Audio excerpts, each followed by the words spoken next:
Why most experts are completely wrong about building wealth. I know it's a big statement, but it is true. When it comes to building wealth, you need to take things into your own hands because most experts are wrong. And today's conversation I am having with one of my mentors is going to discuss exactly what they're wrong about and how you can be right when it comes to building your wealth. I'm talking about a conversation with the ultimate teacher, Robert Kiyosaki. I went to his studio in Phoenix, Arizona, sat down with him, and we discussed, one, why he's so passionate about education, why that's so important to him, how this Marxism takeover of our school that happened decades ago has changed the world, what he's doing about that, why investing has become so complicated, why the experts have made it so complicated, what the steps for the average person just starting out should do, why cash flow matters, and how to build wealth outside of the system so you can have your financial sovereignty back. We talk about all this and more in this awesome interview we did in person. Let's go ahead and just jump right into it. All right, Robert. Well, here we are recording. Always a pleasure to be back with you, as always. My honor. Thank you. Man. I just want to say, I listened to him on his talk on Carl Schwab and all those guys. I said, boy, this guy knows his stuff. So that's why you're here, because I wanted to find out what you know. Yeah. And the best thing about my job is I get to talk to guys like you, and I learn more. Yeah. So I'm honored you're here. Well, thank you. So I've learned so much from you over the last 25 years reading your books and watching all your videos. A lot of times people will comment on my videos like, you sound like Robert Kiyosaki. That's good. Which I take as a compliment. I want to get into some topics today. We're going to cover education, what you do. I want to talk about this Marxism takeover of school, but then I want to get into some investing stuff. You've been teaching about investing. It's helped me in my investing career, and I think there's a lot of information that could help people today, especially with the way the world's changing right now. So does investing need to be complicated? What can we do about that? Steps that the average person could take. Why cash flow is important, all stuff that you're very versed in. So it's going to be a good conversation. But let's start with the passion about education. So you've been an educator. You talk about your rich dad, poor dad, and your poor dad was an educator. He was a poor educator. PhD. A PhD. He's a good teacher. Yeah. But PhD stands for poor, helpless, and desperate. Right. They know nothing about money. They know nothing about money. But then you've decided to become an educator. You've become a rich educator. But what I found out last night at dinner was talking to Kim was that when you started the company, you didn't do it for the money. You had already kind of achieved the level of success. And so it was really more about mission. So why mission then? I mean, your poor dad was a teacher. You didn't like that.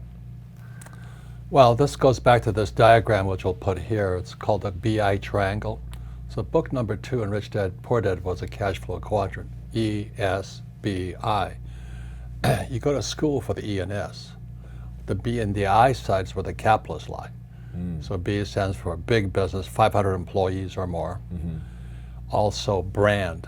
You know, if you're not a brand, you're a commodity. So right. Rich Dad, we had to develop Rich Dad into a brand. But the most important one is the I, and people think that stands for investor. It doesn't stand for investor, it stands for insider. You see, and the reason I kick ass is because I invested a lot of money and time and study into studying the B and the I side, where most people are in E's and S's. So an insider, the reason education is important, to be an insider, you better be pretty smart. Smarter than the average bear out there. So let me give you an example. Most average people, E's and S's, they listen to financial planners. And most financial planners mean well, but they're still S's. They're not B's and I's. Right. Okay. This is the difference. To be what a financial planner recommends, like get out of debt, save money, invest in a 401k or IRA or RRSP in Canada, right, or super in Australia. That's as far on the outside as you can get. You could, if you invest in a mutual fund or an ETF like Tony Robbins recommends, you may as well be investing in Siberia. Right. You're so far out of the mainstream. So the reason I studied personally is because I want to be on the inside. Right. So if you have a 401k, an IRA, you have stocks, mutual funds, ETFs, man, why don't you just go to Siberia and invest from there? Right. You're so far out of the mainstream. Yeah. So the reason I study so much is to be on the inside is where the game is really played. And very few people play there. I mean, and that's what I do. Yeah. I don't like mutual funds, ETFs. I don't like stocks. I don't like bonds. But it doesn't mean you shouldn't like them. Mm-hmm. If you don't study, then stay on the outside. Right. But why? So I understand why you've studied and you want to be the insider, and that's where everybody should be. By the way, the cash flow quadrant is ES, so employee, and then small business owner. Or self-employed. Or self-employed. Or a special like a doctor or a lawyer. A specialist, okay. An S can do their job on their own. Like a contractor. Yeah, as long as you can do your job on your own. Like a doctor can do his job on his own. A dentist can do his job on his own. Mm-hmm. B's and I's have to have a team. Right. So the employee, specialist, small business owner, which there's a book, The E-Myth, right, where these people start this business, but it's this myth because all they've done is create a job for themselves, right? Right. It's a good book, by the way. Yeah, it's a great book. Yeah. Great book. Everyone should check that out. But so I understand you want to get to the I quadrant, which is then business owner and investor or insider. And we'll talk about that. I want to talk about what it's like to be an insider and how people can get there. But why did you want to go teach that is the question, because you had made it to the insider, you had made money. Today you've achieved lots of levels of success, but yet you're still wanting to teach it. You're super passionate about it. Last night we were talking about helping younger generations like myself, so I can help younger generations. So you're super passionate about this. You're still writing books. Right. Why is that? Well, you look on the outside of the BI triangle, mission, team, leadership. Right. That's military school. Okay. You know, I had congressional, I'm really stupid, but I had high SATs. I was a C- student. Okay. But I still got nominations to Naval Academy in Annapolis and Merchant Marine Academy in New York. Yeah. Because I played football on top of it. You know, so if you play football, you get a ticket in. Yeah. But anyway, so I go to school in New York in 1965. It's a military school. All these people are marching around in military uniforms. This is on Long Island, New York. And the first thing they start doing, as soon as the punching cookies, you know, their little punching cookies, all the parents are there saying, "Oh, our son made it to the academy." Yeah. You know what I mean? He's such a smart kid. Oh, he's going to be successful. As soon as mommy and daddy left, the screaming started. Mm-hmm. And these guys are in your face like this. Yeah. I mean, today with all these pussies in school, they couldn't take it, you know. Yeah. I mean, "Oh, you hurt my feelings." Right. Now, these guys hurt your feelings bad. Right. First word, mission. Right. You must memorize the mission, because mission is spiritual. Mm-hmm. So why do I keep teaching? Because it's a mission. I'm mission driven. Marine, and I joined the Marine Corps after that, and we're same culture. U.S. Marines are mission driven. And that is the only thing we think of. We're taught to lead, but we're also taught to be team players. Mm-hmm.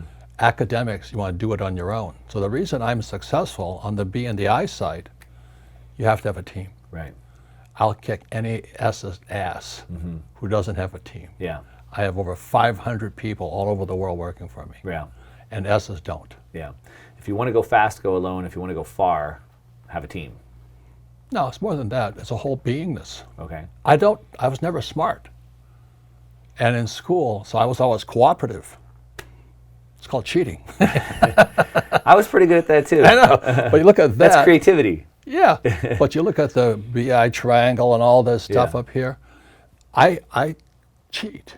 According to an academic. My poor dad, "Oh, you're cheating."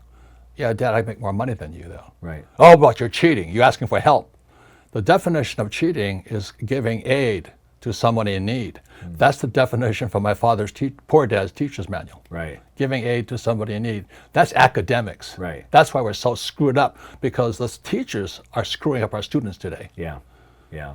They are screwing up our students today. Yep. We talked about this earlier, and how really it was kind of done intentionally, almost this long game where maybe in the 60s we saw Marxism kind of get into the school system. It was 1930. Oh, 1930. 1930, the Frankfurt School sent teachers to Columbia University's Teachers College. Okay. And that was the start of it. So I was in school, Columbia's in New York, I was in school in Long Island, New York, and rioting broke out in the 60s.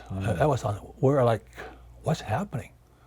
And the Marxists or the fascists from Germany were teaching the teachers to incite the students. So my generation, it spread to Berkeley and then the Woodstock generation, but there was a thing called Kent State, where the National Guard went in there and they shot 4 students. And that became the rallying cry for all the Marxists in the school system, that the military was evil. So my background is this. I speak on oil because my study at Kings Point, the academy, Merchant Marine Academy, I'm an oil tanker driver. I understand oil, yes. My minor was oil. And when I graduated in '69, I sailed tankers up and down the west coast of, from Alaska to California to Hawaii to Tahiti. That was my route. So I'm an oil guy. So I can speak on oil. All right. But the Vietnam War was still on. I was making about $120,000 a year back in 1969. Wow. It's not much money today. No, but back then it was. Yeah, huge. I was making so much money tax-free because I was outside. I was outside the U.S. boundaries. So I'm tax-free. But the Vietnam War was still on, and my family is samurai by culture, by the hierarchy of Japan. I'm 4th generation. I had 5 uncles fight in World War II. 3 fought against the Germans and the Italians in Europe. I had 2 fight against the Japanese in the Pacific. So the Vietnam War was still on, and I gave up my high-paying job to go fly for the U.S. Marine Corps. So I went to flight school in Florida. I went from making $20,000 a month to $200 a month. It was a shock. You gave it up. But it's for the mission. I fight for our freedoms. I don't fight for capitalism. I fight for our freedom.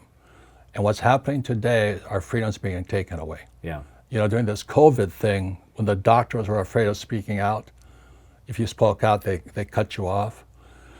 Today, if the teachers, if you're a student, if you're a parent and you go to school systems and you protest against the teachers, you're labeled a terrorist. Yeah, it's scary. What has happened? Well, it's all education. And it started in 1930 when the Frankfurt School sent teachers to Columbia University's Teachers College. And what Prager says about Columbia University is the center for cowardice. I love that guy.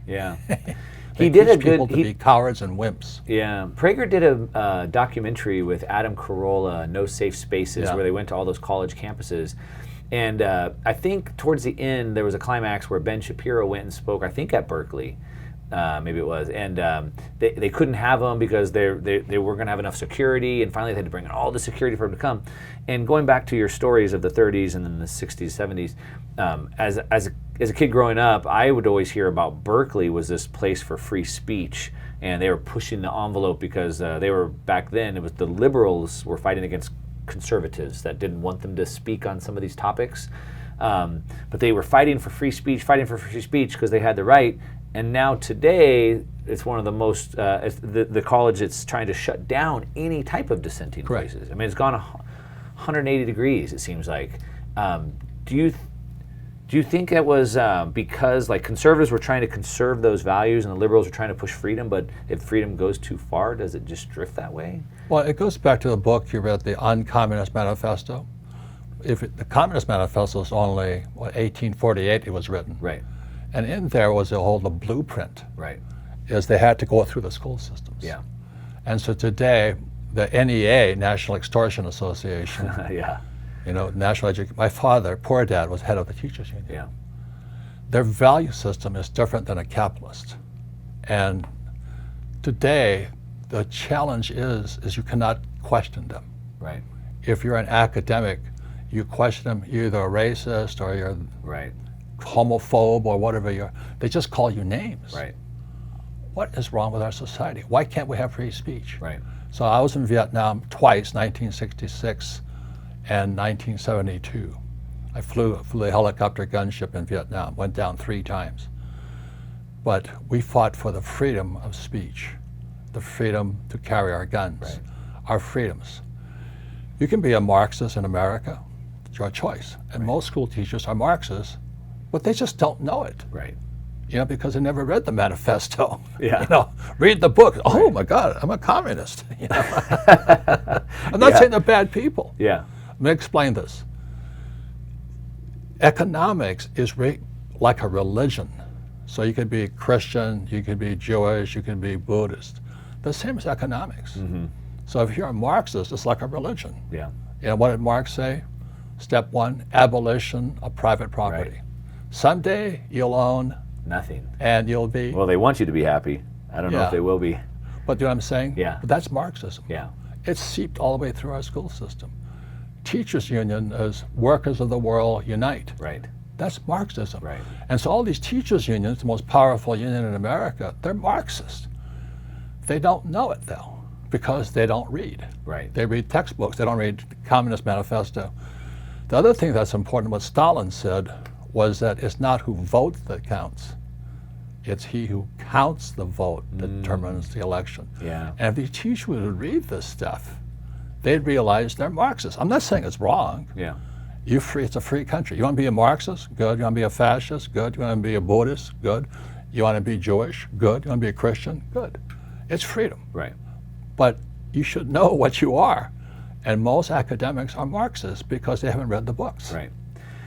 Now, I agree with that viewpoint, and I wish everybody else did, but it seems like today freedom is now a dirty word. Freedom is now a right-wing extremist viewpoint. It's interesting, isn't it? I can't understand it. As we're doing on the radio show, it's WTF. Yeah.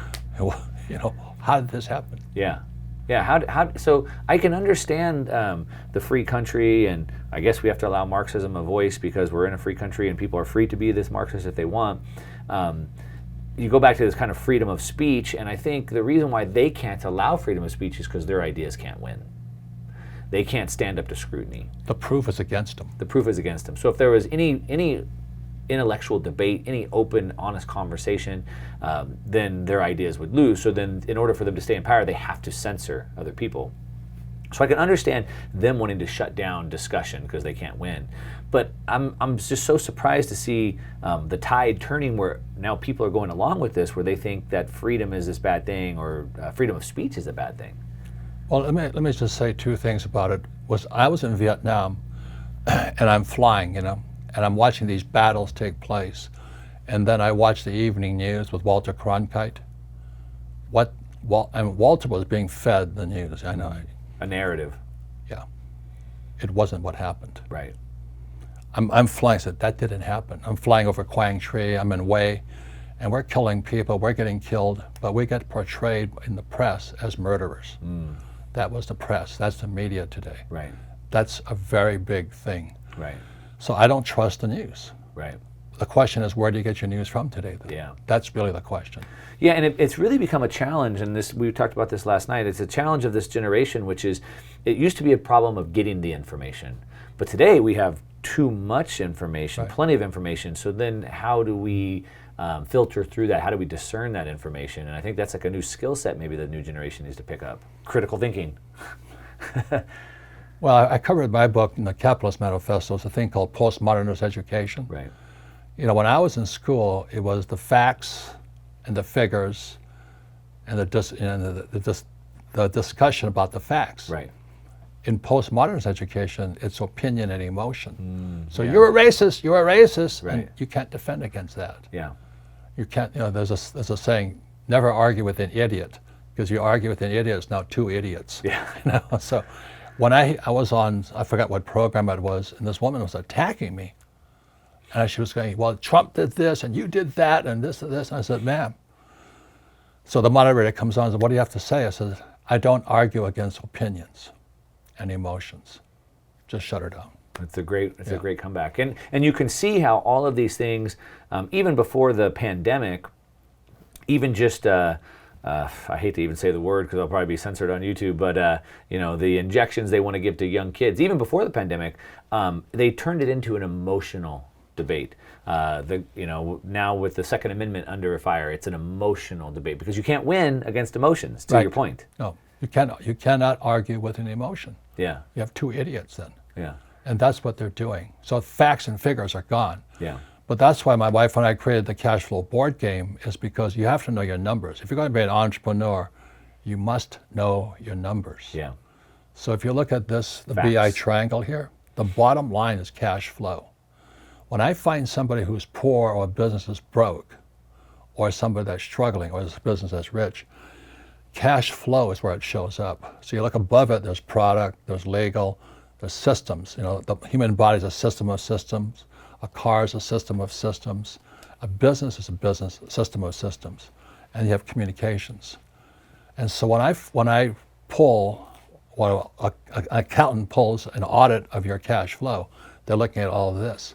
The average person doesn't have a financial statement. The average small business person doesn't audit their statements. An audit is blockchain. Blockchain is the audit. The audit is crucial. So I'm constantly audited because that's how I take companies public. Mm-hmm. You have to have audited statements. Yeah. But the average small S, that's not important to them. Yeah, yeah. So let's talk.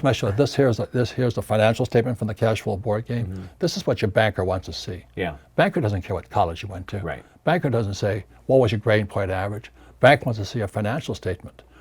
And upper right corner there is auditor. Auditor is blockchain. I am audited all the time, not because I have to be, because I want to be, mm-hmm. because I am on the B and the I side. E's and S's don't audit. Yeah. They don't realize the value of that auditor. So if you're playing the cash flow game, I notice a lot of people just leave that off mm-hmm. because they're just not aware of how important that audit is. Yeah. Okay. And we should always be auditing all types of things Everything. in our life, like our sleep and our diet and our health, because I think it was Peter Drucker, this father of management, he said, what gets measured gets managed. Exactly. Right? I love that statement. Yeah. So let's transition into making money. Let's talk about the B and the I quadrant specifically. So what I see, because I talk a lot about investing and I speak at investing conferences, I get thousands of comments a week, and I'm sure you see the same thing. And I see all these people coming in and they want to quit their job and become an investor. That's what I see all the time. I want to quit my job. Can I? Will this replace my income? And I'm like, no, that's not how it works. I like to think of it like three ways I focus on money. One is wealth creation. You have to first make money, create wealth somehow. Two, then take that wealth to create more wealth, wealth accumulation, and then finally wealth preservation. And I would. Can I show the financial again? Yeah. Wealth is in the balance sheet. Wealth is in the balance sheet. And most people are geared to think of the income statement. The income statement. E's and S's think in income. Capitalists think on the asset column. Okay. So let's talk about the B and the I. So the B is the business quadrant. The business has assets, as you've explained to me. By definition, a B, this is Internal Revenue Service, 500 employees or more, and it's a brand. A brand. McDonald's is a brand. Bobby's Burgers is not a brand. Yeah. Yeah, something I've been thinking a lot about lately in the last just couple months. Shout out to Cody Sanchez. She kind of threw this out at me. But in the old world, you needed capital. So I needed capital to buy a building, hire employees, R&D. But then you had a guy in a dorm room that could write a line of code and become rich. And almost like code sort of replaced capital. And today it's attention. And so Kylie Jenner had the attention. She put her name on a makeup line, became a billionaire. And so that's the brand, I think, right? The brand is the attention. She had built up a brand. She slapped it on a makeup line, $1 billion. But that's what brings all the suckers in. Okay. There's always people who are lucky. And that's, you and I see it on the YouTube. Yeah. There's more people, you got 4 seconds, and the guys, you too can become, buy solar or put get rich overnight. All these guys are pitching it, and some of them make my skin crawl. Yeah. But so people should focus first on the B quadrant. First, getting from the E, getting out of the E and the S and into the B. They have to have a skill set. They have to have a skill set. And most people don't have a skill set. They go into school, get a job, they work hard, they save money, pay taxes, they get out of debt, and they invest in a long-term, in a well-diversified portfolio of ETFs. stocks, bonds, mutual aid. They're so far on the outside, they may as well be in Siberia. Yeah. They're so far away from capitalism because they went to school. And that's why most school teachers are angry people, because they have a master's degree, a PhD, and you and I are dumb shits. Yeah. How come you guys are rich? It just destroys, because I grew up in academics. Right. They think, I have a master's degree. What do you have? Yeah, right. To them, that's what counts. Yeah. And I just point to my financial statement here. It says, this is what my banker wants to see. Not your report card, not your grade point average, not your college degree. Your banker wants to see your financial. Yeah. But you say that to an academic who's fundamentally a Marxist because they want everything to be equal Right. for them. Yeah. And they want their power because they have a bachelor's degree or a PhD. I go, how come a dumb shit like you is rich? Yeah. I went to school, I have all these college degrees, but you're rich. Right. And then They that's don't get why, it, and then they're mad about it. yeah, and then they turn into Marxists, you know. Yeah. The system failed me. So let's go back to that, the skill set. So I talk about that a lot. So people come in and they say, I only have $500 to invest, $1,000. I said, if you only have $1,000, then you should probably invest that into yourself to go learn a skill. A high value, I talk about learning a high value skill, something that's close to the money supply. Typically sales and marketing seems to be a high value skill that you could learn, that you could make money quickly. It's not a high value, it's essential for an entrepreneur. Okay. It's not essential for a school teacher. Okay, so when you talk about, you said they need to learn a skill, and we're kind of saying the same thing. So what skills would you say they should learn? Well, you go to the BI triangle. I design products. Okay. That's what differentiates you and me.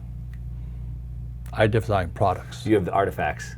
Yeah. I'm working on it. Yeah. I'm working on it. So I got my first book out. Yeah. You motivated me. But that's not an artifact. Okay. It's a book. Okay. I thought a book It's a was communication tool. Okay. It's all definition. Okay.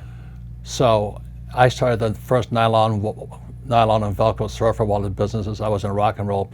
I was failing my ass off, Right. but I was developing products. And most people haven't developed any products because they're a service.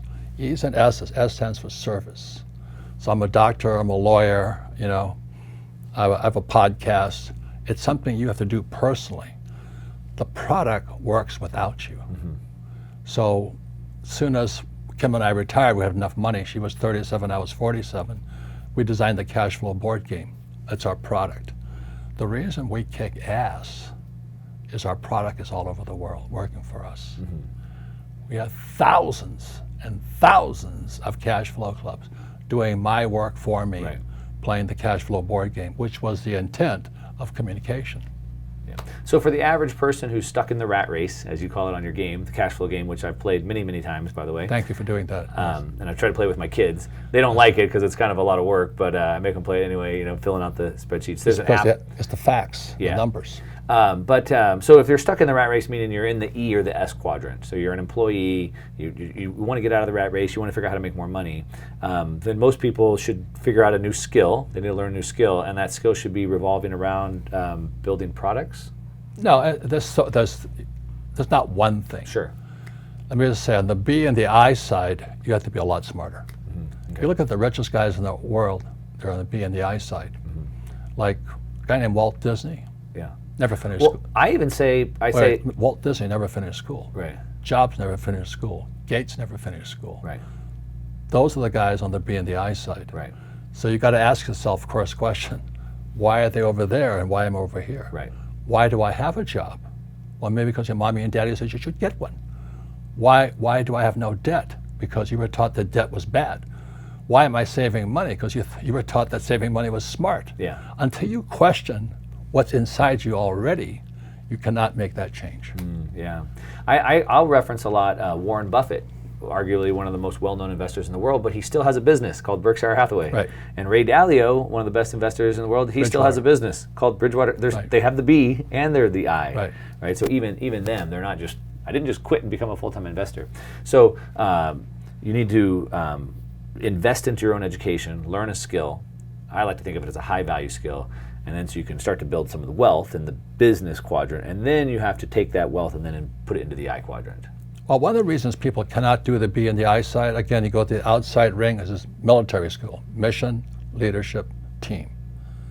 People don't have those skills. It's a hard skill. I'm not that good at that The skill. U.S. Marine Corps, Yeah. we're taught from day one. When I strapped into my gunship, 2 pilots, crew chief, probably, we're about 25 years old as pilots. The crew chief's a little older, maybe 27. The gunners are 19. And my job was to get them back alive. Yeah. And when you sit there, and I said, I always tell the story, we had this one guy, his name was Fraley. His wife had a kid. And so it came by snail mail, and we're on the carrier out off Vietnam. And as Fraley had a kid. So the job of a lieutenant, the pilot, is to go up to him and make sure he's fit for battle. Right. And I said, Fraley, he didn't know. He knew his wife was pregnant. I said, is it all right with you if your son grows up without a father? Ooh, it's a heavy question. And he looked at me and went, then he got it. My wife had a son. I said, yes. Are you okay? It took a long time. He went, yes, sir, let's go. In other words, is he still willing to die? Yeah. That's mission. Mission is more important than you. Yeah. Mission more important than the team, more important than the aircraft. Yeah. We gave our lives out there. Yeah. And we got back and we got spit on by those guys who went to Berkeley, the Woodstock hippies, who are now running the show. Yeah. I have a little bitterness there yet. Yeah, I can imagine. Yeah. Yeah, I look at that. Like my grandfather was in World War II. My father was in Vietnam. My father-in-law, shout out to my father-in-law Don. He was on a helicopter in Vietnam as well. You know why that was so interesting? Who was the most important? The gunners. The gunners. You know why? Because the gunners had another skill set. So if a helicopter went down, we lost some engine mechanics. We lost the sheet metal workers. We left the electronics guy. So one helicopter goes down, that 19-year-old kid was more important than the two pilots. Pilots were a dime a dozen. Yeah. But the gunners, the 19-year-old kids, were priceless because they were part of the system. Right. When you look at the system here, the gunners fix the systems. Yeah. So if my engine went down and the aircraft went down, who fixed pilots can't fix it, but the crew chief could. Right. I mean, the gunners could. 19-year-old kids, they're the most important guys on the team. Wow. So let's talk about the I quadrant then. So to your point, if you're stuck in the E quadrant or the S quadrant, you're giving your money to your financial advisor, they're putting it into a 401k, it's going into some ETF or index fund or whatever. A lot of people are interested in getting out of that. And I think that maybe the financial advisors have made it unnecessarily complex. Maybe that's part of what they do to make it complex, so you give them your business, that you give up, oh, forget it, I'll just give it to you. But does the I quadrant need to be complex? I mean, should people just get into one or two things that they have some knowledge about, an edge? We talk about an edge, or should they try to figure out 15 different asset classes and strategies? Well, there's a million ways to go to financial heaven, and a billion ways to go to financial hell. Yeah. Okay, so I had to find the way that worked best for me. Mine's real estate, because I don't like paying taxes, and real estate is debt and taxes. So I'm about $1 billion in debt, where if Dave Ramsey says live debt-free. Yeah. To me, you should follow Dave Ramsey's advice. If you don't want to study, follow Dave Ramsey. You want ETFs and mutual funds, follow Tony Robbins, And that's where most people, they want it simple. Right. I don't blame them. But the question is, how bad do you want to win? How badly do you want to win? And I like winning. Yeah. So I study my ass off. And what does winning look like? And so the point of the cash flow game is to get out of the rat race. And so I think most people think they want to be a millionaire or whatever that means to them. But what they want is the lifestyle they think a millionaire has. And what we all need is cash flow. Like, we need money to pay our bills every single month. And so it seems like most people, what they probably really want is to not have to be forced to slave their life away in a cubicle. And they would probably want cash flow, which real estate is probably one of the better ways to do that. There's many ways. Many ways. Again, let me show the financial statement. Okay. E's and S's focus on the income statement, income expense. I'm going to keep my expenses down, I'm going to pay taxes and all that garbage. B's and I's focus on the asset column. The purpose of an entrepreneur is to create assets. That's why lesson number 1 in Rich Dad, Poor Dad is the rich don't work for money. And what does that mean? Yeah. I'm only creating assets. So one of my goals was, I'm a private entrepreneur. My goal was to take a company public through an IPO, initial public offering. So I've taken 3 companies public now, 2 on the Toronto Stock Exchange, 1 on the New York Stock Exchange. So it's a goal again. The average entrepreneur just wants to make money and drive a Ferrari. I want to take companies public. To do that, I had to be smarter than the average entrepreneur. That's the difference. Right. I can kick most of their asses up one side, down the other, because I focus on the BI triangle. I want these skills, I have a team, practice, I'm a good leader, I can get better. I have a great team, and we're mission driven. So I have accountants, attorneys, and all this, all on my team. how badly do you want? Like Tiger Woods just missed the cut of the British Open. What a class act that guy is. But let me tell you something. He wants to win badly. Yeah. And that will to win makes him great. Yeah. Most people do not have as strong a will to win as Tiger Woods does. Yeah. And that's the difference. I'm not a big basketball fan, but when I was a kid growing up, the Bulls went on that run where they won 6 championships in 7 years with Jordan, I think it was. And they did a documentary on Netflix, The Last Dance. And it's a great documentary. Oh, you should watch it. I'm not a big basketball fan, but it's a great documentary. And I didn't realize how competitive Michael Jordan was. He was a beast. And he got cut from his first team, too. Yeah. This was one of the best things that happened to him. He was such a beast, and he was so hard on himself and his teammates that his teammates didn't really like him, but they appreciated him. Yes. Because he made them all better. He was relentless. Man, it was an inspirational story. Definitely worth watching. But to your point, he wanted it really, really bad. Again, let's go with a BI triangle here. Team. To be on the B and the I side, you have to have a great team. And you have to be a better leader. And get your team focused on the mission, not the money. They're very big spiritual differences. Yeah. Most people just want survival, job security, paycheck, benefits. That's where 98% of the people are. They'll never make it to the B and the I side because they don't have that will to win. Yeah. Now, I understand there's no wrong or right for any individual person, so they have to kind of learn these concepts and figure out where their own interests lie. Find out who you are. Find out who they are. I call it you have to find out your investor DNA. I need to find out my specific DNA because it's different than yours. I just invested into a surf park. I'm a surfer. So I invested into a surf park. You don't want to invest in a surf park, and so we're different. And so that's you're from Hawaii, maybe you do, but so each person needs to kind of figure that out on their own. If we jump forward to talking something about bigger, just the overall market and economy today, something that I'm pretty angry about right now is, in 2008, in the great financial crash, I got wiped out. I was focusing on my money and my business here, but there was this financial system out here. And what we see is the central banks and the Federal Reserve create booms and busts. They print a bunch of money, and then they suck it back out. And they create a bunch of money, and they suck it back out. And just a couple months ago, when the Fed started announcing they were going to taper and they were going to start raising rates again and start sucking the money out of the economy again, I was driving down my main street in my town and looking at all these shop owners, and I just felt really bad for them because I'm just like, they've sacrificed their life savings, their blood, sweat, and tears for that business. My heart bleeds for them. They don't know what's about to happen to them. They can't see it coming. They can't see it coming, and I didn't see it coming. It's catastrophic for me. But here's the thing. So, in those boom cycles, let's say I'm a contractor, I'm a landscaper, I'm a roofer, whatever.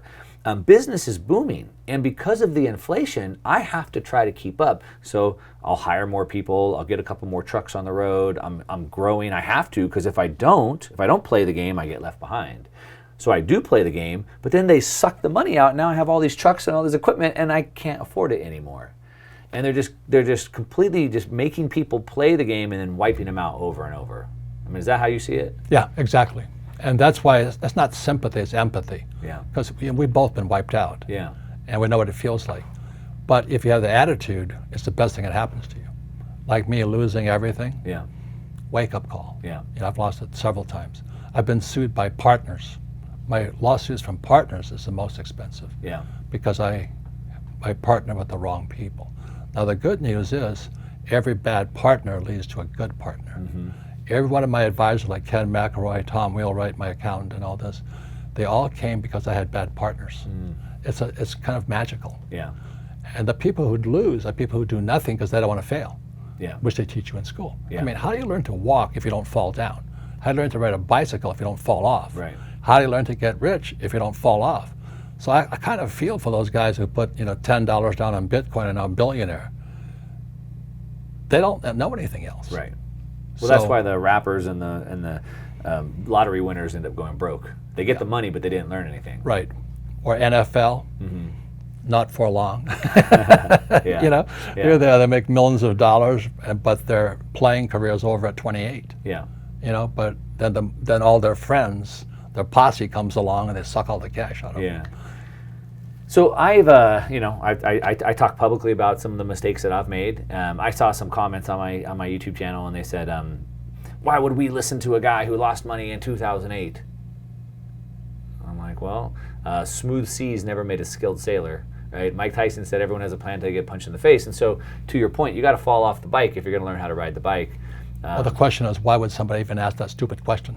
Because that's how stupid they are. Because they've been taught that making mistakes is bad. Right. That's an academic mindset. That's poor dad mindset. Okay. The person who makes the least mistakes is the smartest, but they're also the poorest. I think that's hysterical. That is. Yeah, you're right. They've been taught not to fail. Failing is Yes. bad. And failure leads to success. Yeah, failure leads to success. I saw this quote that said 9 out of 10 businesses fail. That's why I started 10. Yeah. Right? So Well, my rich dad says you're going to fail at least 10 times, so start. yeah, exactly, right? Fail fast. Yeah, fail fast. fail Exactly what he said to me. Yeah, fail fast. Don't slow down your failures. Step them up. Okay. So the big lesson that I learned through that, for me specifically in regards to that, was when I was buying my real estate, I wasn't able to carry it. I became a forced seller. And you never want to be a forced seller because I was forced to sell at the bottom of the market. Correct. And if I could have held on today, all that stuff would have been worth way more than it was back then, but I couldn't hold on. And so now all the investments I get into, I think about that. Can I carry this if the market dips for a prolonged period of time? It's a good lesson, isn't it? It was a great lesson. Priceless. It changed the way I was very gun shy at first to get back into real estate. Of course. Then I started investing into first trust deeds. So I was getting properties at 60, 70% LTV on a first trust deed. So I was like, and I would only do them on properties I'd want to own. Right. And I'd only want to own them if they had good cash flow, and I was happy with the investment. And I had to, over the years, I had to take a couple back, you know, but they were ones that I wanted to own. And then there's a million ways to financial heaven. That's one of the million ways. Right. But there's a billion ways to financial hell. Right. And people who do nothing go to hell. Right. So at least you're finding out what worked for you. I tried those things. It didn't fit my MO, first trust deeds. I like apartment houses. Yeah, well, it was a way for me to get back into the market. Yeah, I understand. Because I was gun shy. But there's a million ways. Real estate's a big subject. Well, the apartments took me down, so then I had to wade back into the water and work my way back up, and now we're back in apartments again today. What are some big lessons that you've learned? Well, if I could continue on that, yeah, please. I want to be an insider. Okay. 99% of the E's and S's are outsiders. Mm-hmm. So the beauty of real estate is how do you get to the inside? Well, one of the asset classes is real estate, because the moment you step in there, you're now an insider. That's why I took real estate classes before I started and all this. I studied, learned all these other things. Real estate is an inside job. Mm-hmm. I'm on the inside of the deal. The other thing I recommend to people is buy gold, silver, the physical, not the ETF shit. Mm-hmm. Because the moment you have gold and silver, there's no counterparty risk. That means there's nobody owns it but you. Mm-hmm. When you have a stock, the counterparty is a CEO of the company and the team and all this. I don't trust them. Right. So I want to own gold and silver because God is a counterparty. Mm-hmm. Yeah. You know, I would say gold and silver are God's money. I say Bitcoin is people's money. Okay. Okay. Who's the counterparty there? People. Right. Okay. The network. And the third asset class that you're an insider in is start your own business, but not an S business, a B business. That's the hardest. Yeah. So this past July 8th, I took my third company public on the New York Stock Exchange. Now, that's a goal. The average S can never do that, but I like to win. Yeah. And so a person's goals depend upon the BI triangle here. Can you do all of this? And if you want to take a company public, from private to public, in my book, that was the ultimate. For most academics, it's going from a bachelor's degree to a PhD, which stands for poor, helpless, desperate. Yeah. You know, they're still poor. Yeah. And they think book smart. You know, the book smarts are everything. And what's a yo-yo like me or you getting rich? Yeah. It just violates the whole value system. Yeah.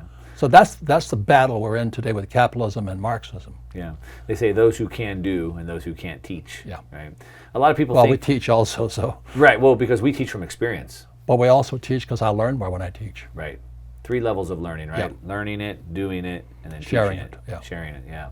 So I try and do that. And that's why I was excited about you coming here, because I get to talk to you. I get to learn more. I'm interviewing you. Yeah. but I'm learning. That's a teacher. I want to learn. Yeah. Yeah. On the business, you talk a lot about taxes and being able to grow wealth tax-free. Real estate's a great way to do that. But also, a lot of people haven't really thought through that businesses are also a great way to do that. So wealth is not the cash flow. Wealth is the asset. And so I can start a business. I can probably make more with the business than I could in other assets because I can control that. But then that business could double, triple, quadruple in value. And that's not a taxable event necessarily, right? So now my wealth in that business went from a 5 mil valuation to a 20 mil valuation. So my wealth went up, but I didn't pay tax on that. Am I looking at that the right way? No? You have to understand accounting. Okay. I recommend everybody go to a junior college and take an accounting class and take business law. That'll give you a good head start. Okay. But there's 3 types of income: earned, portfolio, passive. They're all taxed at different rates. Right. So right now you're going for portfolio income. Okay. Taxed at 20%. I go for passive income, 0%. Right. That's why I was talking to you about Puerto Rico. Right.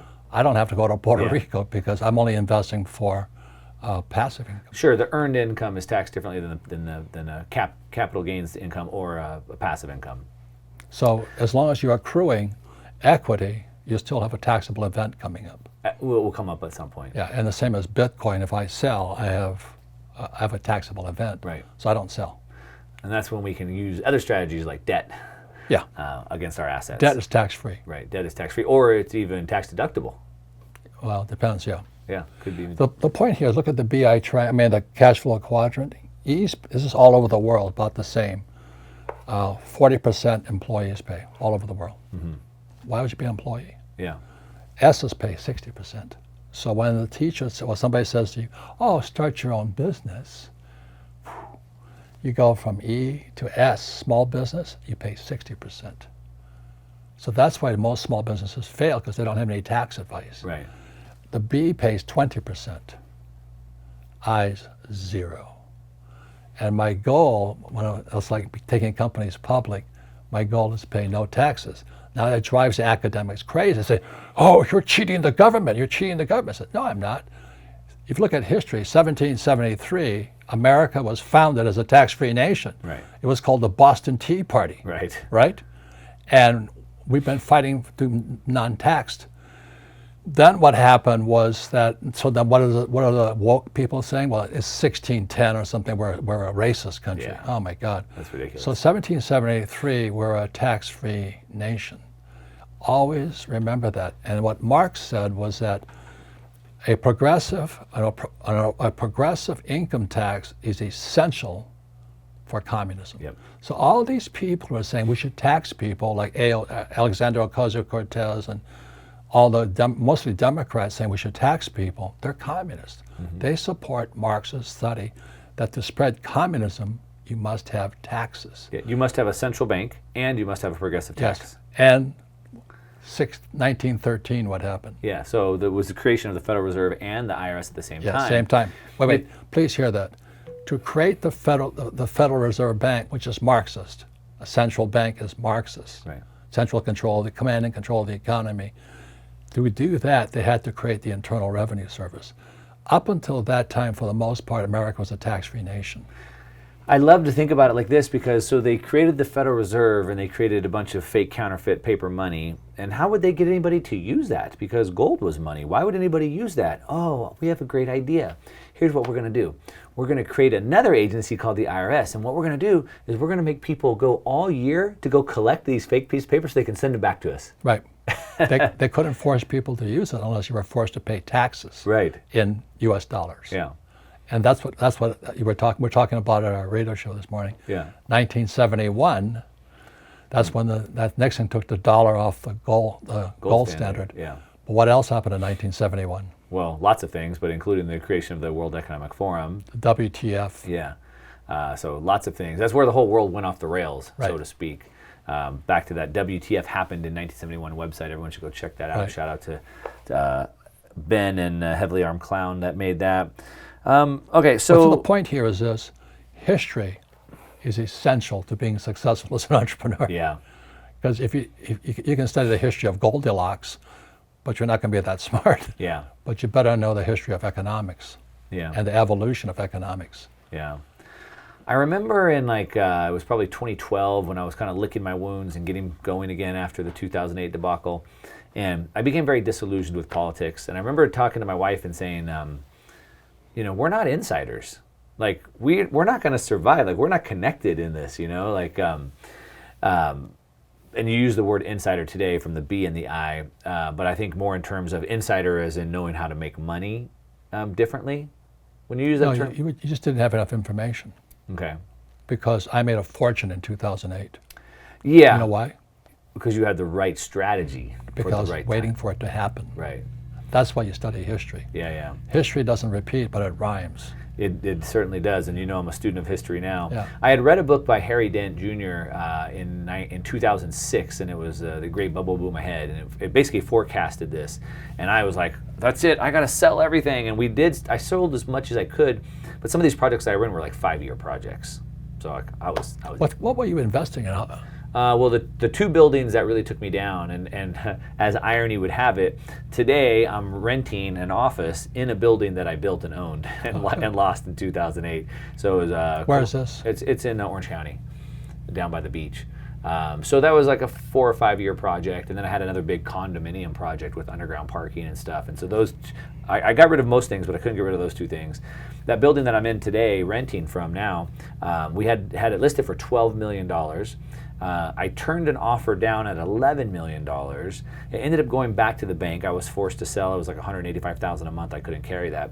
It went back to the bank. The bank sold it for $4. I was selling it for $12. The bank sold it for $4 in less than a year. That's how you make your money. That's how they made their money. Right. Yeah. But I'm waiting for the bank to sell. Right. So I was on the giving side of the wealth transfer, and now I'm always trying to be on the receiving end of the wealth transfer. In 2008, Kenny McElroy, who wrote the book, The ABCs of Real Estate, he and I were in San Antonio, Texas, and there was like a 400-unit apartment house. It was a disaster. The owners had just ripped it. They took all the wiring out. They scavenged it. And they're basically just cannibalizing these 400 units. And I walked into the place, and I sat down in front of I walk in front of the fireplace is a toilet. I'm going, boy, they took everything out of this place. I'm like, this is terrible. Yeah. But Kenny's builder says, because it's a team, the builder looked and says, this is an easy fix. Right. See, it was impossible for me to fix that building. For this guy's name was Ken also. So this is easy. Yeah. We bought the building. It was up for sale for $27 million. I think we paid 19 for it or something. And today it's worth about $85 million. Wow. But we pick up disasters. Yeah. So it's always a good time to make money, but you have to, in my world, I had to have the best team. Mm-hmm. And I'm always the most stupid guy on my team. Do you know? Is it the right way to be? I know, so I always depended upon smart people. Yeah. Whereas when I meet smart people, they still have to be smart. That's the S. Yeah. It's the biggest weakness of an S is they think they're smart. Yeah. And that's the trap. And that's also where I had gone wrong, is that I had abandoned the cash flow quadrant and I had gotten rid of my Bs. I had 2 businesses that I sold at a Fortune 500 exit. I was a genius. But then I had no business, I had no income, and I was just in the I quadrant. And so then when 2008 rolled around, I didn't have my business, my audited financial statements, I didn't have the credit lines, and so when all the opportunities were there, the sell of a lifetime, I wasn't prepared because I had abandoned that B quadrant. So now today, to your point, you have to kind of play the game because real estate could keep shooting higher, but it could also crash. And so now I have my team, I have my network, I have my lenders, I have my paperwork, and so I could tap into credit if I needed to. Right. I mean, it's who you call. Yeah. There was a Ghostbusters. Who are you going to call? Yeah, you know? yeah. I got a lot of people on speed dial because I was a stupid guy in school. Yeah. And I use that. You ask Marines if they're stupid, they're proud of it. Yeah. That's what I liked about them. Yeah. Whereas you talk to these Air Force guys, they have to be the smartest.